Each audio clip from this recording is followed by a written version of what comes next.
I was working at Zen Hospice Project in San Francisco. I was actually a volunteer. I was training as a psychotherapist at that time, but I was really interested in end of life, in what happens at the time of death and before and slightly after, the whole experience of transition. And I'll talk a little bit later about why I was really interested in that. But at this point in time, I was just had this privilege of being on a 24-bed hospice ward. And I say that because it was a wonderful opportunity to be with many people who were transitioning. It was a public hospital, so many times people would come in indigent, not having resources, not having family, a lot of homeless people, what have you. And that actually was a beautiful opportunity for all of us who worked and volunteered there, because they were alone and looking for support. So we were actually able to develop relationships in the short time that they were there. So it was a beautiful experience. And on one afternoon, I was reading a story to an individual, we'll call him Ron. And Ron had been a merchant marine in his life. That means he had ventured all over the world. He was, definitely just a big spirit. And I got to meet him before he started his decline. So as Ron was declining, he became unresponsive. That means he just was not able to communicate anymore. And so I would read to him because he always had loved adventure stories. I was reading him on this afternoon, Jack London's Call of the Wild. And so he is just there making no moves whatsoever, eyes gently closed. And I'm reading the story. And in the midst of this, I pop out of my body. And all of a sudden, I find myself suspended above my body and Ron's.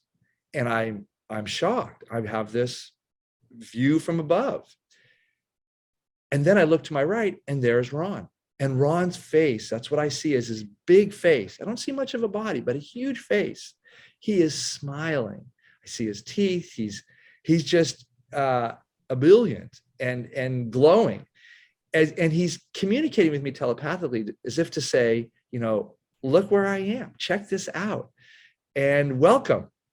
And so I am stunned, but I'm also somewhat, I should say, comforted, because this is a space that is very inviting, that I'm sharing it with Ron. I see Ron's happy and not suffering.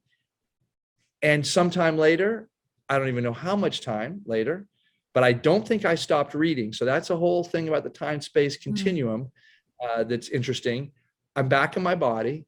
And like I said, I don't even think I stopped reading. This was kind of like a parallel experience, parallel dimension, if you will.